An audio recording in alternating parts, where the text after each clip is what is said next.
Ад пытання да вырашэння, як правіла, на прыём да старшыні Салігорскага райвыканкама прыходзяць людзі, якія не змаглі па тых ці іншых прычынах вырашыць свае пытанні. Кіраўніку раёна паступіла 8 зваротаў. Наталья Канападская, педагог з 37-гадовым стажам. Шмат гадоў аддала школе, сутыкнулася са складанасцю, як аформіць дакументы на дом, якія лічацца на балансе ЖКГ.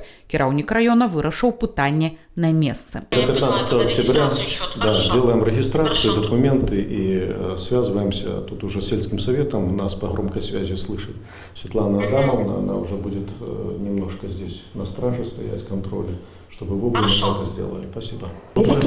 Я пришла по питанию уласному.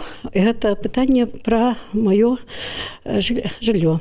Я довольна отказом. И великий дякую, что пытанне, я спадзяюся, вырашыцца ў бліжэйшы час. Не засталіся без увагі і сацыяльныя пытанні, якія тычацца працаўладкавання сына інваліда перападам напружання ў электрасетках па вуліцы Партызанская. Адразу некалькі чалавек у ходзе асабістага прыёму і прамой тэлефоннай лініі звярнуліся з пытаннем арганізацыі дадатковага прыпыначнага пункту ў вёсцы Чаланец. Кіраўнік раёна даручыў пайсці людзям на сустрэчу і прыняў рашэнне аб арганізацыі часовага прыпыначнага пункта з наступным уключэннем работ у план. Наступны зварот паступіў ад сваякоў мясцовай жыхаркі, якая пражывае па вуліцы Каржа ў Хораставе. Ён датычыўся стану часткі дома, якая належыць Салігорскаму райаграсервісу і прылеглай тэрыторыі. Анатоль Ладыга асабіста выехаў на месца. Зарослая быльнікам падыходы, адсутнасць магчымасці праезду спецтэхнікі, такая карціна не задавальняе заяўніка. Анатоль Ладыга даручыў навесці парадак у самыя кароткія тэрміны. На прыём обратился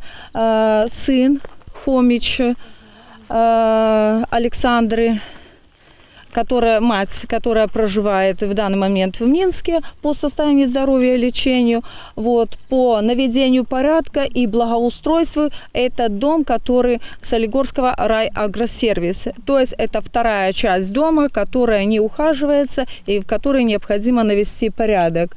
Поэтому будут приняты меры по наведению порядка, а также прилегающей территории. Паступіла і скарга на складаванне смецця па вуліцы Школьнай. Дарэчы, заяўнік ведае, хто гэта робіць, але гэта ўжо пытанне не толькі чысціні, але і дысцыпліны грамадзян. Вынік прыёму ні адно пытанне не засталося ў стале. Усе звароты ўзятыя на жорсткі кантроль. Жыхары Хорастава адзначылі ўпэўненасць, што іх пачулі і дапамогуць.